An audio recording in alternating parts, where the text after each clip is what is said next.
First of all, welcome to the Samarkand, welcome to Uzbekistan. And there is Bibi-Khanym Mosque.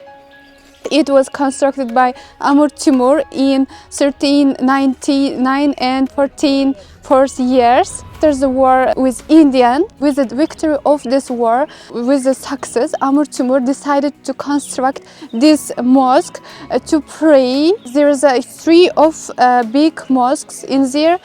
It was constructed, directed by the wife of Amir Timur. When Amir Timur, the great king, was in the war or was somewhere to travel, and the honor of this wife, the honor of this woman, this place called Bibi-Khanym, and the name of Bibi-Khanym sustained from nowadays. Also, there was three huge mosques in there. You can see the inside of this construction, this building, the ancient times, the picture of ancient times, and also the images of nowadays. Two of them allowed to enter the inside, but one of them is not allowed because it's partly damaged, and as you know, it's very ancient.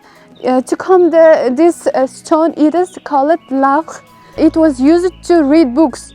Was made of genuine Quran.